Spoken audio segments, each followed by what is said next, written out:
Everything on earth has its own time and its own season. Ang lahat may tamang panahon. Timing is very important. Do not do something when the time and the place is not right. Do not X when Y.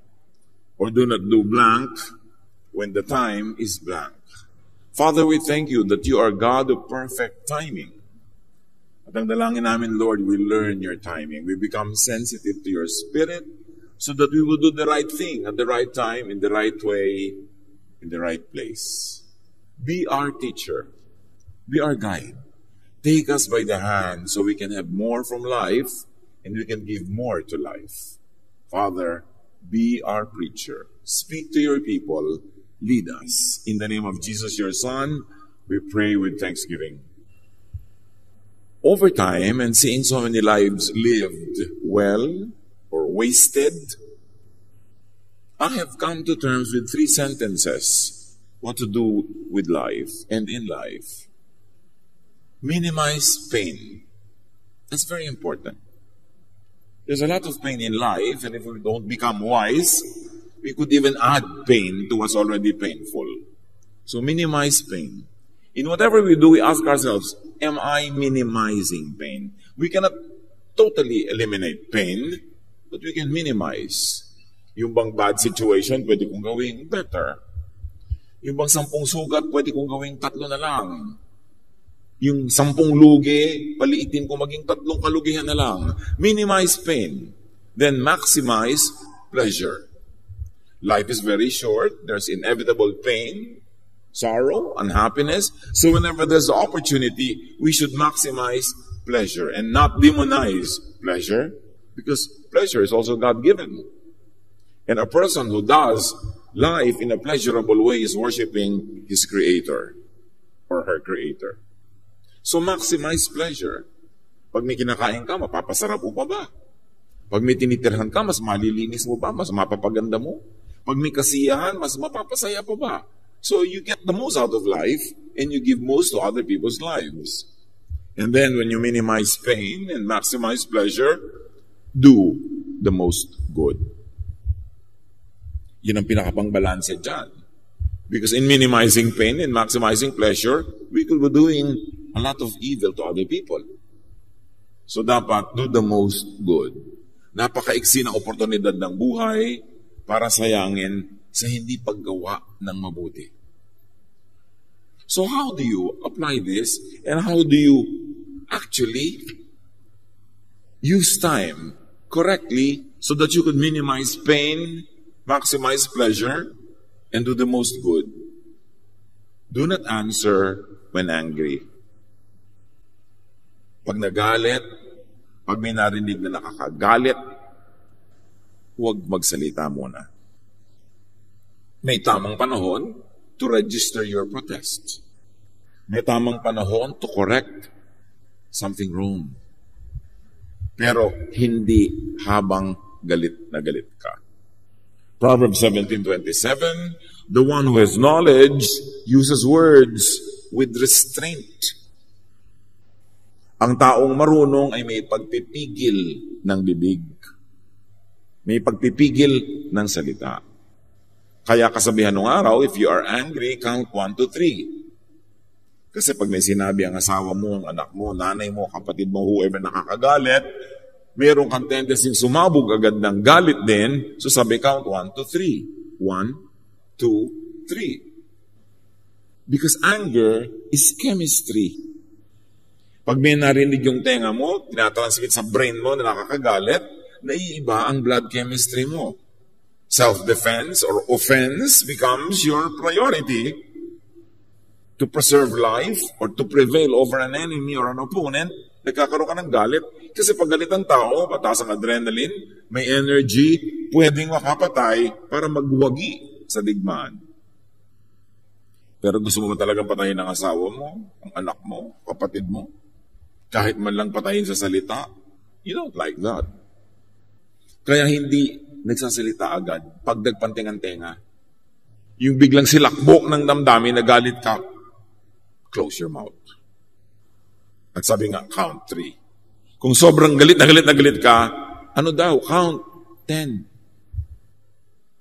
Kasi pag may sinabi sa'yo nakakagalit, pag nagbilang ka muna ng 1, 2 hanggang 10, na iba na uli ang chemistry ng iyong dugo, natanggal na yung violent nature, natanggal na yung tendency to attack, to be defensive or offensive. So hindi ka na rin makakapagsalita ng mga bagay na maaring pagsisihan mo lang 3 minutes later. Because when you speak when you're angry, you would only retaliate or punish or worsen the situation. So, kailangan nag-iingat-ingat ng pagsasalita. Make words your servant, not your master. Habang hindi mo pa sinasabi ang salita, servant mo pa siya. Kasi pwede mo siyang utusan, itong gawin mo. Salita, inisin mo siya. Salita, bulahin mo siya. Salita, galitin mo siya. Salita, paginawain mo ang kanyang loob. Salita, saktan mo ang loob niya. Ang salita kasi utusan natin. Pag hindi mo pa, binibitawan. Pero pag binitawan mo na ang salita, ikaw na ang utusan niya. Ikaw na magiging sunod-sunuran. Kaya merong ginawang nakakagalit ang isang tao, pero sobra naman ang reaction mo, sinaktan mo ang loob, sinumbatan mo na mula ulo hanggang paa, minura mo na, mamaya ang ending nun, kahit siyang nagsimulang gumawa ng mali, ikaw na ang nagsosorry. Naranasan niyo na ba yan? Yung asawa niya may gagawin sobrang nakaka-offend talaga, pero dahil ang sagot mo ay napaka-violent, napakasakit, sinugatan mo ang kanyang dibdib, inungkat mo ang lahat ng mga utang na loob niya sa'yo, mamaya siya na ang galit sa'yo at ikaw na ito nagsosorry. Do you like that? Gusto mo ba nagsosorry? Nakakapagpa-humble talaga, talagang mayuyurakan ka pa kung yung pinagsosorryhan mo, gagamitin yung pagkakataon na yun para baliktarin ang situation? No. So, huwag ka magsasalita ng mga bagay na kailangan mo pang ihingi ng tawad. It is much easier to hold your tongue rather than to seek redress or to seek forgiveness or to be apologetic about it. Proverbs 14:17, a quick-tempered person does foolish things. Pagka nagpapadala sa sidhi ng damdamin, sa silakbo ng damdamin, maraming gagawing pagsisisihan. Nakakasakit tayo ng damdamin, nakakapagpalayo ng loob ng kapwa, o pwede ka ba makagawa ng crime? Pag careless with words, ikaw pa magsasorry, ikaw pa magsisisi, and in the end, maaari ikaw pa ngayon ang mukha masama. So sabi sa Ephesians 4:26, in your anger, do not sin. Maybe we should operationalize that and say, in your anger, do not speak. So, paano yun? Paano kayo tutuwid ng mali? Mamaya na, bukas, next week, bukas ng umaga. Huwag ngayon. Kasi galit ka eh. Wala kang ma-accomplish sa mabuti. So, speak when not blinded by anger or when no longer blinded by anger. Do not make a promise when happy. Tandaan yan, isang mahalagang do not. The happy person, at that moment of happiness, which is probably short-lived, is overly generous, is unwise, unguarded, and could be careless and reckless. So pag sobrang masayang-masaya, huwag mangako. Madalas, pinagsisisihan yung pangako. Ecclesiastes 5:2 and 4-6. Do not be quick with your mouth. Do not be hasty in your heart to utter anything before God. God is in heaven and you are on earth, so let your words be few. Pag sinabing God is in heaven, you are on earth, ibig sabihin, God knows but you don't know. So, kontian mo lang ang salita. Sabi ng isang version, do not be quick with your mouth to utter anything before people. You are on earth, so let your words be few. Or to apply it to people, you say, pag sobra ka masaya, hindi mo naman alam yung kung kaya kasiyahan mo, tama ang basis, baka naman false basis yan. Mamaya malalaman mo ang totoo, hindi ka na masaya, pero nangako ka na. Yung masaya ka ngayon, mataas ang grade ng anak mo, anak, tuwing mataas ang grade mo, every grading period, pupunta tayong hangkang. O, dahil ang saya-saya mo eh. Eh, yun naman pala ang grade niya, ang taas-taas, 100. Baligtad pala ang grading system sa school nila. Ang mataas pala yung 1. Eh, nangako ka na kasi ang saya mo. Yung mga in love, yung, wow, binigyan mo ako ng rose, pinapangako ko sa'yo. Lahat ng sweldo ko, may 10% ka. Eh, ang saya mo lang ngayon, pero mamaya hindi mo na pala gusto siya, kahit sa buntong bulaklak ibigay sa'yo, nababahuan ka pa nun. Huwag nangangako pag masaya. Hintayin mag-normalize ang feeling. Kasi maraming matatalinong tao, pag masaya ka doon, kahuhulihin at papapangakuin. Yung alam nila, vulnerable ka. Hindi ka matino, bulag ka ng kasiyahan, doon kahihinga ng pangako. Proverbs 21:23, those who guard their mouths and their tongues keep themselves from calamity. Remember, ang mga sumpaan ang ikinakasal? Di ba, ang saya-saya nila kasi ang ganda-ganda ng bride eh. Kasi ang gwapo-gwapo din ng groom. Ang mga sumpaan nila, abot hanggang langit. 3 months later, nagsisisi na yung isa. Ba't ko ba na isumpa-sumpa yung isinumpa ko? Diba? So, mahalaga na pag napakasaya mo, huwag kang sumpa ng sumpa. Do not answer. Do not make a promise, a commitment when drunk. It's always best not to get drunk. But it's worse kung lasing ka na nga, tas doon ka pa mangangako. Nakita niya doon si King Herod. Sa kasiyahan niya sa party, lasing siya, maganda ang mga nangyayari, pinangako niya doon sa anak ni Herodias, o sige, ang ganda-ganda ng dance number mo, pwede kang humiling sa akin kahit ano, up to half of my kingdom. Eh, lasing eh. Sabi ng nanay ng babae, hingin mo ang ulo ni John the Baptist. Hindi siya nakatanggi kasi nangako siyang ibibigay niya dahil siya'y lasing.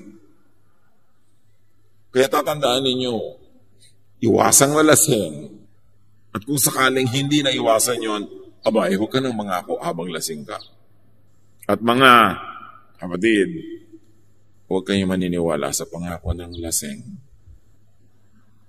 Diba? So GRO ka, pinapangako ako ng client mo, papakasal lahat ang simbahan sa Italy. Lasing lang yon. Madilim lang. Kaya nangako ng gano'n. Huwag papaniwala sa mga pangako ng mga taong wala sa katinuan. Sobrang saya o kaya ay walang huwisyo. One other thing.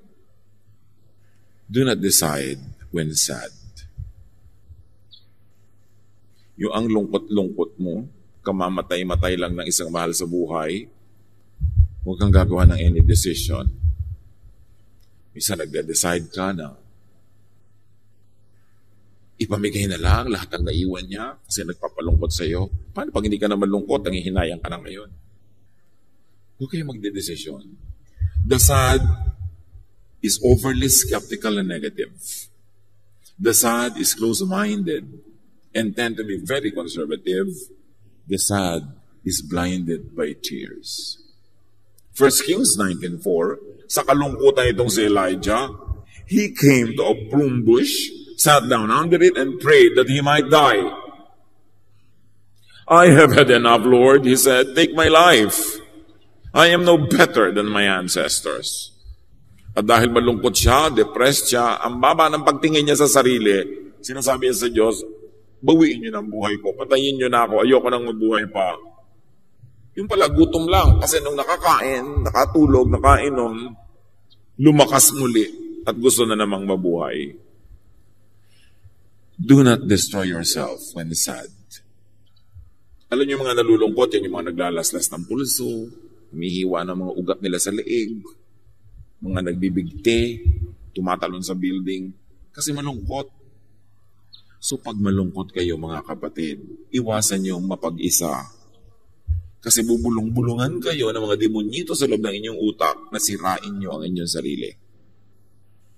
Kung talagang kayo malungkot na malungkot, depressed na depressed, magpatulong kayo sa mga taong alam niyong bibitawan na anumang ginagawa nila dahil kailangan nyo. Sabihin nyo, alam mo, magpapakamatay na ako in 10 minutes. Kwentuhan mo ako. Kahit anong ginagawa nun, bibitawan. Pero pag sinabi lang, kwentuhan tayo. O sinabi mo lang, musta you, hindi nila alam, suicidal ka na pala, hindi nila papansinin. Tapos nung patay ka na, sabi nung, alam ko lang. Sana kinausap ko. Ganun ang pagsisisi ng lahat ng kaibigan at kamag-anak ng nagpapakamatay. Kung alam ko lang. So pagka meron kayong ganun tendency at huwag kayong dumating sa ganun, bumusina kayo. Sabihin nyo, alam mo, iniisip ko na magbigti. Pasayahin mo nga ako, kwentuhan mo nga ako. Huwag kayong makikinig sa mga impaktong malungkot na nga kayo, binubulungan pa kayong laging mapag-isa, humiwalay sa mga tao, magkulong. Alam niyo ang tunay na dangerously at the brink of committing suicide, hindi niya yun sinasabi. Mabuti pa ngayong, papakamatay na ako. Naku, mas madalas hindi yun totoo. Pero pakinggan nyo rin dahil baka mamaya totoo na pala. But do not be alone when sad. Try not to be alone. Kasi mas kayang-kaya kang yayain ng mga demonyito para lalong guluhin ang iyong isip. So watch out for sadness and for depression. Bantayan nyo yan. And when you are sad, when you're depressed, change the scenery. Lumabas kayo ng kwarto, lumabas kayo ng bahay, lumabas kayo ng kung saan, ibahin ninyo ang eksena and change the chemistry. Magpawis kayo, mag-exercise, kumain. Kailangan may palitan kayo para maiba yung ending. Hindi kayo magbumukmok, hindi kayo lalo nang mag-aawa sa sarili, magdadrama sobra para lalong paiyakin ang sarili dahil ilulubog kayo ng ilulubog niyan. Remember that. Do not decide when sad. Avoid making decisions when you are depressed. And then do not rejoice when your enemies fall. Kasi parang, wow, panalo ka na. Nabigo na siya, bumagsak na siya, lumaglag na. No. Resist the temptation to rejoice. Proverbs 27, 17 to 18. Do not gloat when your enemy falls. When they stumble, do not let your heart rejoice. For the Lord will see and disapprove and turn His wrath away from them. So kung sila itinutuwid ng Diyos, at sa proseso na sila nahihirapan, nasasaktan, huwag kang magbunyi, huwag kang magdiwang. Kasi pag nakita daw yun ng Diyos, malamang na i-disapprove niya ang iyong behavior. At itigil niya ang ginagawa niyang pagtutuwid o pagpalo paminsan-minsan doon sa mga taong yon. Basta, huwag mo ikatuwa ang kabiguan ng iyong kapwa kahit mo siya kaaway. Kasi baka tumalbog sa iyo at sa iyo dumating at dumikit yung nangyayari sa kanya. And very, very importantly, do not boast when you are healthy or wealthy. Pag malusog ka, malakas, may sigla, huwag ipagyabang yun. Kilalanin na galing sa Panginoon. At ganoon din kung ikaw ay mayaman, marami kang tinatangkilik, maraming resources, huwag ipagyabang. Kilalanin na galing sa Panginoon. And you will be humble enough, grateful enough, and kind enough to others. Ano yung pagyayabang? Hindi naman sasabihin mong mayabang ako, may pera ako, malakas ako. Kundi yung pinapresyo mo na laging ganun yun, hindi may iba. Kung makaasta-asa ka, parang lagi kang malakas, lagi kang may pera, lagi kang mayaman, hindi naman talaga ganun yun. So ilagay sa tama ang sarili. James 4:13 to 15. Now listen, you who say, today or tomorrow we will go to this or that city, spend a year there, carry on business, and make money. Why? You do not even know what will happen tomorrow. What is your life? You are a mist that appears for a little while and then vanishes. Instead, you ought to say, if it is the Lord's will, we will live and do this or do that. Huwag daw i-presume na, sige, sa isang taon yan ang gagawin natin, sa isang taon yan itong gagawin natin. Kasi yung bukas nga hindi mo alam. Hindi masamang magplano para sa isang taon. Hindi masama na mayroon kang plano para sa 10 years, 15 years from now. Plan as if you're going to have a very long life, but live as if you're going to die today. Because you might. So ang sinasabi dito nitong James, do not presume. In other words, always take into consideration that your strength, your life, your wealth could disappear today. It should keep you humble. It should keep you careful. And it should keep you appreciative of the moment, to be thankful to God, to celebrate life. Isa pang uri ng pagyayabang, ganito magbakasyon ka naman, next week na. Pagyayabang yun, kasi buhay ka pa ba next week, alam mo yun? Alam mo, sobra ka ng hirap na hirap sa buhay, kailangan magkaroon ka ng break. Next month na, next year na. Ganon din yung mga pamilyang magtiis na lang muna tayo, darling, ha? 3 years from now, magbabakasyon tayo sa Bicol. 3 years pa from now. Para pagyayabang yan. Alam ba nating buhay pa tayo 3 years from now? Ang ibig sabihin lang, mga kapatid, kung kaya mo na ngayon, isingit mo na, magpahinga ka, magbakasyon ka, mag-enjoy ka. Huwag mong ipagyabang na buhay ka pa 10 years from now kasi hindi mo alam yun. Napaka-importante na alam mo that you are a mortal being, that life could be snuffed out of you anytime. Do not presume that you will live long, although prepare to live long. Yung iba sobrang mag-ipon, ipon, para pagdating nila ng 70 years old, doon nila gagastusin. Kaya lang nung 69.5 years old, doon na tighok bigla. Sayang. So dapat ngayong 50, gumastos ka na ng konti, mag-ipon ka ng konti. 55, gumastos ka ng konti, mag-ipon ka uli ng konti. 60, gumastos ka ng konti, mag-ipon ka ng konti. So, parami yung iniipon mo, pero kung hindi ka man mabuhay long enough to enjoy it, during the course of your pag-iipon, may mga napapak ka na rin at na-enjoy ka na, hindi ka nalugi nun sa buhay. Do not presume that you will have a long life, that you withhold all pleasures and all happiness now for that longed-for future which might not come. So do not be presumptuous about time. Do not boast when you are healthy, when you are young, because you don't know if you're gonna live long.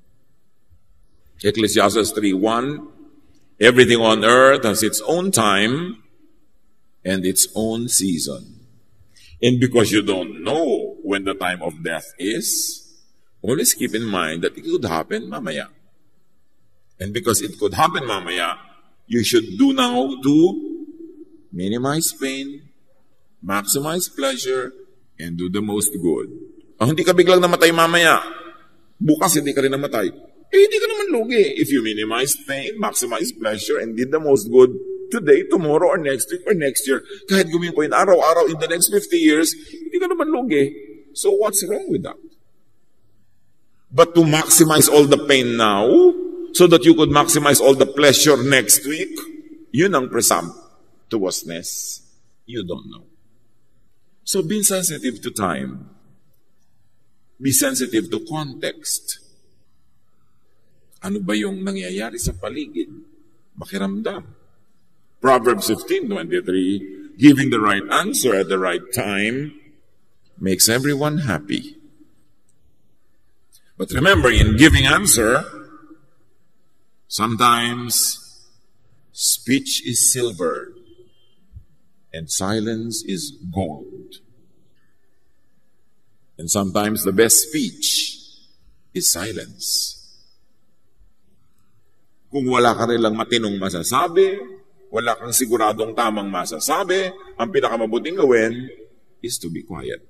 A person finds joy in giving an apt reply. And how good is a timely word. Also, how good is timely silence. Yung may nagawa ang asawa mo, anak mo, nanay mo, kapatid mo na sobrang mali, alam niyang maling-mali, tapos silent ka lang, hindi ka nang ko-condemn. Beautiful. Alam niyo, pinaka-nakakainis madinig, nagkamali ka na, sabi pa ng kasama mo, I told you so. Yung salitang yan, I told you so, 3, kamumuhian ka na kapwa mo. Yung bang alam na niya ididiin mo pa, may sugat na siya, kikiskisan mo pa ng asin, I told you so. Pag sinasabi mo, I told you so, tinataas mo yung sarili at ibinababa mo siya, Matalino ako, ikaw hindi. Alam ko na yan nung pa, ikaw hindi. Ayan, ganyan ngayon nangyari sa'yo. Minimize if you could not totally avoid saying, I told you so. Especially if the lesson is obvious. Obvious na eh. Doon mo ma-appreciate ang taong may class. Yung marunong manahimik kung kailan nasa kanya lahat ang karapatan na magtalumpati. Yung siya ay nagbibigay, di nasa kanya na lahat ang entablado para magsalita. Tapos ang tahimik niya magbigay, wow, ang galing na tao. Hindi nagbibigay, tapos, ayan, tanggapin mo. Galing sa akin yan. Batugang ka, ay gutom. Alam mo, kahit bigyan mo yan, naiinis sa'yo. Sayang naman, nagbigay ka na, tapos ang ending, nakainisan ka pa dahil lang natong matabi ang bibig mo. Talagang nagdusa ka na, nagpakasakit, nagbigay, pero may sasabihin ka na nakakasakit ng damdamin. Yun ang naiiwan sa puso ng tao, hindi yung appreciation o pasalamat. Ang natatandaan niya, yung matalimong dila. Kahit ano pang bigay mo, inaabutan mo na sarap na pagkain, tapos mo, isaksak mo sa matibay mong sikmura. Di bali, wala. Di ba? May hinihingi sa yung kapatid mo, ibinigay mo, isaksak mo sa baga mo. Inis na inis yun, tatanggapin din, pero muhi ang nakatanim sa puso. Gumawa ka na ng mabuti, di magsalita ka na rin ng mabuti para huwag nang makontra yung ginawa mong mabuti. How bad is an untimely word? How bad is an untimely act? Yung down na siya, doon mo pasisisihin. It's not good timing. Sasabihin sa'yo, Papa, don't preach. Kasi nagdurugo na nga ang puso ko, alam ko na, magpipreach ka pa. So be sensitive, be attuned to the Spirit. And the Spirit will never lead you to be quarrelsome, to hurt people. The Spirit will lead you to be an agent of peace, an agent of love. So alam mo kung Spirit-led ang iyong emosyon or not. Romans 8:26. Likewise, the Spirit helps us in our weakness. For we do not know how to pray as we ought. But the Spirit Himself intercedes for us with sighs too deep for words. Hindi naman natin alam kung paano magdasal. Hindi naman natin alam kung paano makikipag-usap sa Diyos. Pero namamagitan ng Espiritu at tinuturuan tayo, inaakay tayo, nagsasalita sa atin, kinakatawan tayo, kahit sa mga bulong at anas na hindi kayang sabihin ang salita ng tao. So the Spirit can actually lead you, can speak to you beyond words, without words. Kailangan lang be quiet, be still, and know that I am God. Sabi ng Panginoon. Bigyan siya ng space. At yung space na yon ay sa pagmumuni-muni, sa pagninilay-nilay, sa panalangin, sa pananahimik. Yan ang isa sa mga pinakamabuting pakinggan. The voice of silence. The sound of silence. At yan din ang pinakamabuting speech most of the time, silence. Sabi nga ng isang maikling tula na nabasa ko noong 1970s, your silence reaches me farther than a speech. Imagine. A husband telling the wife in poetry, your silence reaches me farther than a speech. Mas effective yung silence ng isang babae o kahit ng lalaki na may ginawang mali yung partner mo, imbes magbunganga ka, gumagawa ka ng sandwich, tapos yung mukha mo na ganyan-ganyan lang. Para ka Mona Lisa. Hindi malaman kung natatawa ka ba o naiinis. Nakikiramdam tuloy sa yung tao. Yung may ginawang mali yung partner, matas tiklop ka ng tiklop ng mga kumot, tahimik ka lang na ganyan. Sabi, your silence reaches me farther than a speech. Let me atone then if I must. Effective yan. Luke 12:12, the Holy Spirit will teach you in that very hour what you ought to say. In any circumstance, this could be applied. Not only in religious speech. Na pagka meron kang gustong sabihin, tumigil ka muna, tatanong mo, Panginoon, ito po ba ang gusto niyo sabihin? Here is my mouth. Use it for your glory. Here is my tongue. You gave it. Speak through my tongue. Sabi ng devil, huwag na, ako na lang. Siyempre, yung devil also like to speak through your mouth. So, sino ang Lord of your mouth?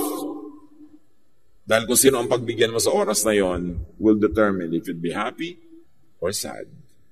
If your life would be peaceful or not. So be spirit-led in speech. And when confused, when not sure, be silent. Father, teach us.